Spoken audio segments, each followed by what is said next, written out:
Good morning, ma'am. Good morning, friends. My name is Ashwini Gajbhiye.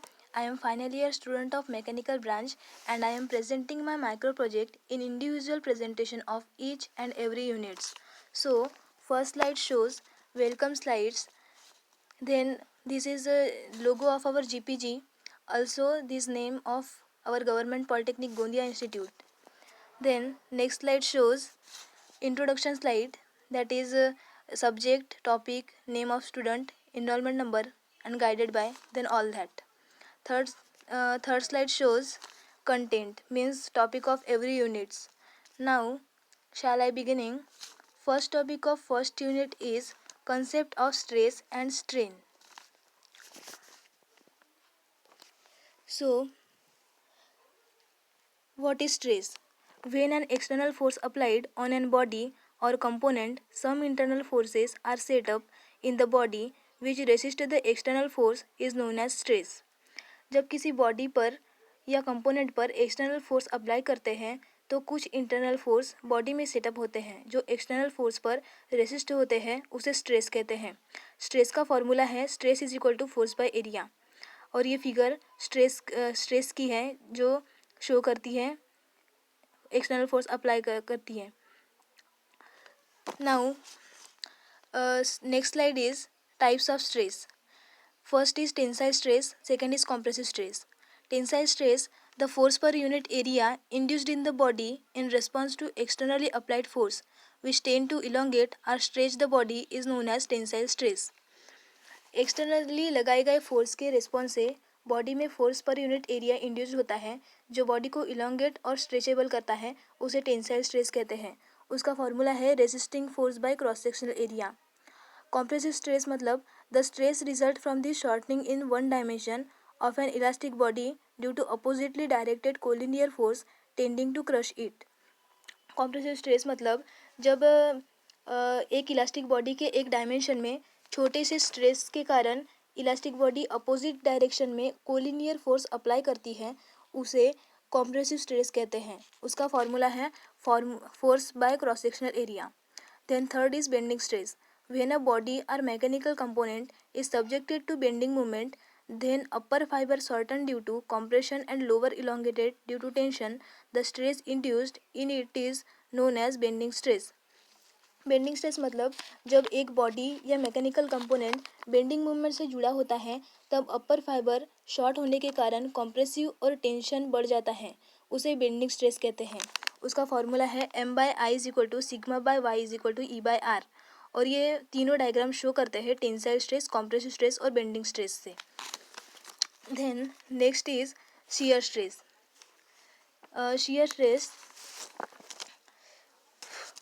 Shear stress मतलब it is defined as force per unit area acting parallel to an infinitesimal source surface element. There are two types of shear stress, direct and torsional.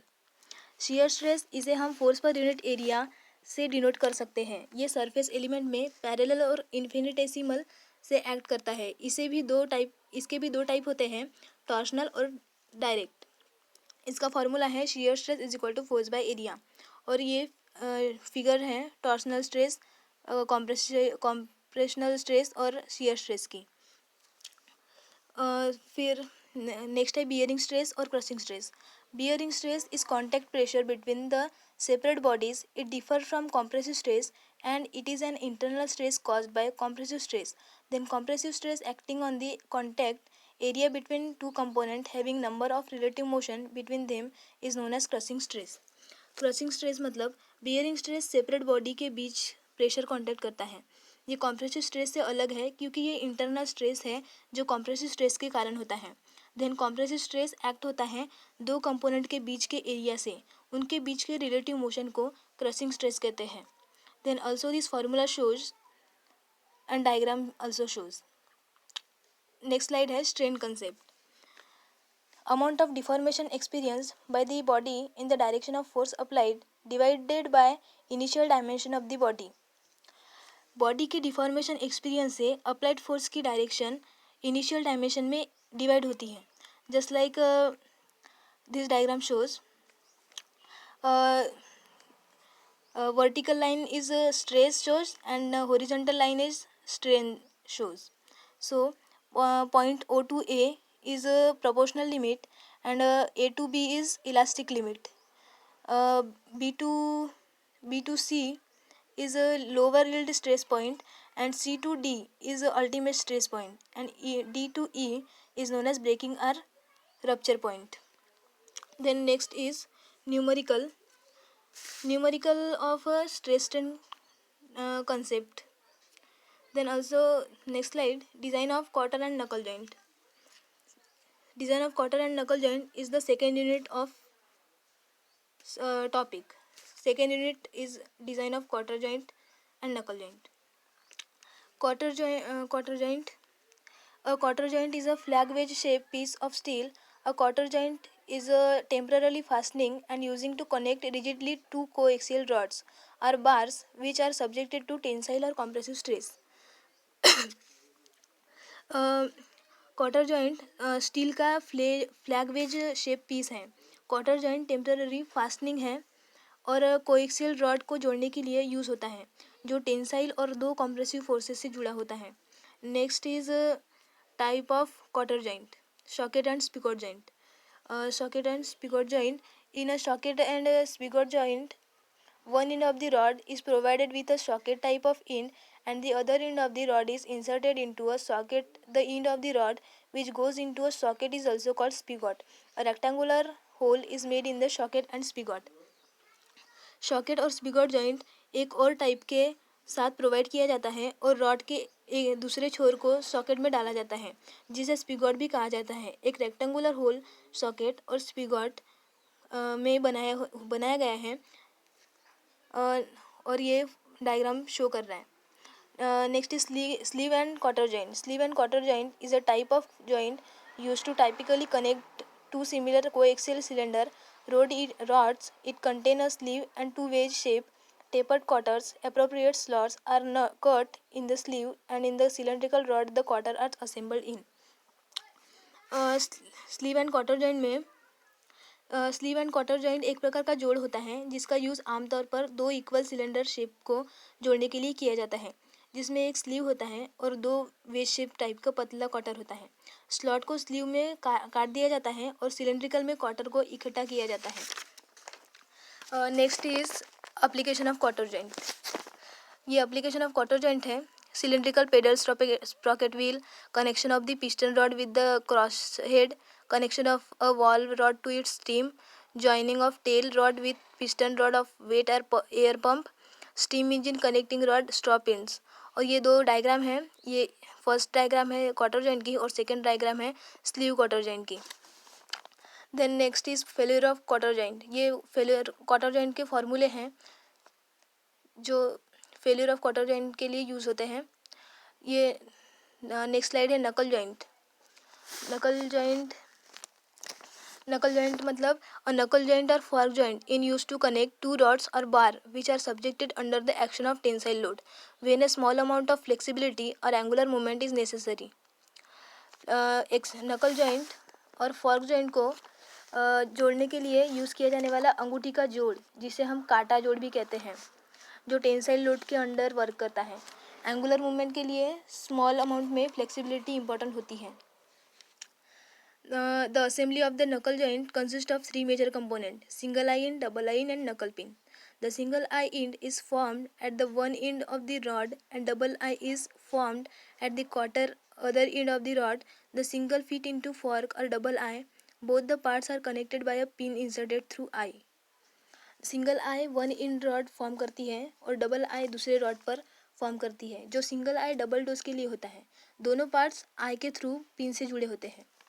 नकल pin has a head at one end and collar and a taper pin और split pin at other end. The end of the rod are of octagonal forms for improving the gripping at the time of repairs. नकल pin के head पर एक सिर होता है और मरम्मत के टाइम पकड़ में सुधार के लिए रॉड के दूसरे सिरे पर एक कॉलर होता है. साथ ही एक स्प्लिट पिन भी होता है. Next slide is application of नकल joint. Knuckle is a mechanical joint used to connect two rods that are under a tensile load when there is a requirement of a small amount is necessary. नकल एक mechanical joint है जिसका use दो connecting rod को जोड़ने के लिए किया जाता है. Likewise, this diagram shows tie rod of roof truss, link of roller chain, tension link in bridge structure, the rod joint of jeep crane. The knuckle joint is also used in a tractor में use होता है. Connecting rod between locomotive wheels. Next is failure of नकल joint. नकल joint के फॉर्मूले हैं और ये न्यूमेरिकल है. Next is design of shaft. Then topic of third unit is design of shaft. Introduction है. A shaft is a rotating machine element, usually circular cross section, solid or hollow, which is used to transmit power from one place to another with the help of pulley or gear or sprocket or rope drive. When the shafts are parallel, when the shafts are coaxial, they are connected by coupling and used to transmit the power and motion from one shaft to another shaft. मतलब shaft यह एक rotating machine part है जो आमतौर पर circular cross section like solid और hollow type होता है, जो शाफ्ट को पैरेलल होने पर पुली या गियर या स्प्रॉकेट या रोप ड्राइव की हेल्प से एक प्लेस से दूसरे प्लेस पर पावर ट्रांसमिट करने में यूज़ किया जाता है. Then this diagram is design of shaft. ये डायग्राम डिज़ाइन ऑफ शाफ्ट की है. Type of shaft. शाफ्ट के टाइप है transmission shaft, spindle shaft and axle shaft. So पहले देखते हैं हम transmission shaft. Transmission shaft, a shaft transmit the power between the source and the machine observing the power is called transmission shaft. Source and machine के बीच power transmission को observe करने के लिए एक शाफ्ट को ट्रांसमिशन शाफ्ट कहा जाता है. Then spindle shaft. A spindle is a short piece of rotating shaft which forms an integral part of the machine. The spindle are used in all machine tools such as small drive shaft, lathe or the spindle drilling machine. The spindle shaft यह एक rotating shaft का short piece है जो machine का integrate part बनाता है. Spindle का use सभी मशीन टूल में किया जाता है जैसे कि स्मॉल ड्राइव शाफ्ट, लेंथ या spindle drilling machine. Then axle shaft is An axle is a non-rotating machine member which is used to support rotating element like wheel, hoisting drum or rope sleeve, and that is fitted to the housing by means of bearing. Non rotating machine member है जिसका use rotating element को support करने के लिए किया जाता है. Likewise wheel, hosting drum या रोप को फहराया जाता है और जो बियरिंग के माध्यम से घर के लिए लगाया जाता है. ये तीनों डायग्राम ट्रांसमिशन शाफ्ट के और स्पाइंडल और एक्सल शाफ्ट के हैं. This slide is material for shaft. Material of shaft. Properties of shaft. The material used for shaft should possess the following properties. It should have high fatigue and static strength. You should have low notch sensitivity factors. It should have good wear resistance properties. It should have high resilience. It should have good machinability. Then table also shows standard size of shaft. This slide shows the size of the commonly available standard steel shaft are 6, 7, 8, 9, 10, 11, 12, 14, 16, 18, 19, then all that mm etc. While the transmission shaft are available in following standard size: 25 mm to 60 mm with 5 mm steps, 60 mm to 110 mm with 10 mm steps, 110 mm to 140 mm with 15 mm steps, and 140 mm to 500 mm with 20 mm steps. Then this slide shows numerical of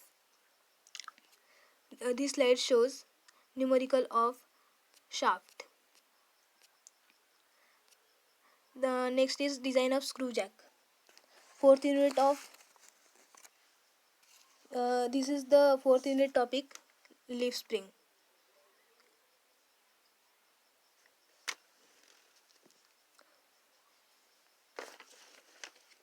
Design of screw jack. Then next is design of screw jack. The screw jack shown in figure. The various parts of the screw jack are screw spindle having square thread screw, nut and collar for nut, the head at the top of the screw spindle for handle, cup at the top of head for the load, body of the screw jack, a handle or tommy bar, The design procedure of the screw jack explained in figure. Find the core diameter of screw by considering the screw under pure compression. The direct compressive stress induced in the screw is given by. This formula shows sigma c is equal to W by A is equal to W by pi by 4 into dc square. Then dc is equal to under root of 4W by pi into sigma c. Select the standard square thread for screw using the table of normal series. Select DC, DO and pitch or take DC plus C exam. Shear stress due to torque, this formula. Direct compressive stress का formula है. Design of nut का formula है. Design of nut collar का formula है. और ये diagram है screw Jack की. ये भी कुछ फार्मूले हैं जो दिए हुए हैं स्पिंडल स्क्रू हेड के. और जब टॉर्क फाइंड करते हैं तो कौन सा फार्मूला यूज़ करते हैं. डिज़ाइन ऑफ हैंडल और screw jack body by empirical relation. Then this slide shows numerical of screw jack. Then fourth unit topic is leaf spring. A spring is made up of number of strips of metal curved slightly upward and clamped together one above the other. Spring थोड़ा ऊपर की ओर metal की strip की संख्या से बना होता है और एक दूसरे के ऊपर एक साथ जकड़ा हुआ होता है. Semi-elliptical leaf spring are widely used for suspension in light and heavy commercial vehicle. In car, these are used for rear suspension. Car में हल्के और कमर्शियल व्हीकल में सस्पेंशन के लिए सेमी इलिप्टिकल स्प्रिंग का वाइडली यूज़ किया जाता है. The leaf spring are made of flat semi elliptical plate. Leaf spring semi elliptical plate से बना है. This leaf spring carry lateral load, brake torque, driving thrust and shocks. इस तरह leaf spring lateral load को ले जाता है, torque को तोड़ता है जिससे जोरों का झटका लगता है. Then it consists of number of semi-elliptical plate called blade or leaves. इसमें सेमी इलिप्टिकल प्लेट की संख्या होती है जिन्हें ब्लेड्स लीव्स कहा जाता है. The spring is clamped to the axial housing by means of U-bolt. U-bolt के जरिए हाउसिंग के लिए स्प्रिंग का दावा किया जाता है. To prevent digging in the objective leaves, the end of graduated leaves are trimmed in various forms. Graduated leaves में खुदाई को रोकने के लिए एडजेसेंट लीव्स के एंड को वेरियस फॉर्म से ट्रिम किया जाता है. Use of longer spring give soft suspension. लंबे समय तक स्प्रिंग का यूज़ सॉफ्ट होता है. Generally rear spring are kept longer than the front spring. This causes them to vibrate at different frequencies which prevent excessive bounce. Generally rear spring को सामने वाले spring से ज़्यादा लंबे समय तक रखा जाता है. इसमें उन्हें डिफरेंट फ्रीक्वेंसीज पर वाइब्रेट होता है जो एक्सेसिव बाउंस को रोकता है. Next slide is application of spring. Application of spring in an automobile suspension, railway suspension and short blasting machine. ये एप्लीकेशन है उसके स्प्रिंग के. और ये डायग्राम है स्प्रिंग की जो कंपोनेंट शोज करता है. Eye master leaf, rebound clip, span टूएल, camber, central clamp, graduated leaf. ये सब पार्ट है, कंपोनेंट है स्प्रिंग के. देन ये डायग्राम शो करती है न्यूमेरिकल ऑफ स्प्रिंग की. Then last topic of last unit is terminology of ball bearing. Extensive laboratory testing and subsequent statistical analysis have shown that the relationship between the dynamic load C, equivalent load P and the rated bearing life L10 can be expressed by the equation. Extreme laboratory testing और subsequent statistically analyse करने पर पता चला है कि dynamic load C, equivalent load P और bearing life L10 के बीच रिलेशन इक्वेशन के थ्रू एक्सप्रेस किया जा सकता है. और where is constant if the rotating life of the bearing is given in hour at some constant speed. L10 is equal to LH10 into N into 60 divide by 10 crore, where N is bearing speed in RPM. LH10 is rating life of bearing in hour at some constant speed. Then this is ball bearing diagram shows. Next slide is basic static load rating. Basic static load rating is it is defined as the static radial load which correspond to a permanent deformation of the ball and the race at the most heavily stressed contact equal to 0.001 times the ball diameter. The static load is the loading acting on the bearing. When the bearing stationary, when the bearing subjected to a static load, it produces permanent deformation in ball and the races which increase with increasing load. इसे static radial load के रूप से define किया गया है, जो बाल के परमानेंट डिफॉर्मेशन की तरह है और 0.001 टाइम डायमीटर के इक्वल सबसे हैवीली कांटेक्ट में है. स्टैटिक लोड यह बियरिंग पर एक्ट होता है. जब बियरिंग स्टैटिक लोड से जुड़ी होती है तब इस बाल में परमानेंट डिफॉर्मेशन प्रोड्यूस होता है और रेस मीन्स दौड़ जो बढ़ते लोड के साथ बढ़ती है. Then basic dynamic load rating. It is defined as the constant stationary radial load which a group of apparently identical bearing with stationary outer race on can withstand for a rating file delta of 1 million revolution of the inner race. When the bearing start rotating, the load is more uniformly distributed among the balls and races, thereby sustaining more permanent deformation than in static condition. इसे basic dynamic load rating, इसे stationery radial load भी कहते हैं, जो stationery outer race के साथ identically bearing वाला group है जो इनर रेस के 1 मिलियन रिवॉल्यूशन के L10 की रेटिंग फाइल के लिए हो सकता है. जब लोड घुमाने के लिए मतलब स्टेशनरी लोड, मतलब इसे स्टेशनरी रेडियल लोड के रूप में डिफाइन किया गया है, जो स्टेशनरी आउटर रेस के साथ अपेरेंटली आइडेंटिकल बियरिंग वाला इनर रेस की 1 मिलियन रेटिंग फाइल L10 के साथ खड़ा हो सकता है. जब बियरिंग को घुमाना स्टार्ट हो जाता है तो स्टैटिक कंडीशन के कंपेयर में ज़्यादा परमानेंट डिफॉर्मेशन को बनाए रखते हुए बाल्स और रेसेस के बीच ज़्यादा सस्टेन के कारण डिस्ट्रीब्यूट किया जाता है. Also formula given and this numerical also given. Now my topic ends here. Thank you for watching me. Thank you.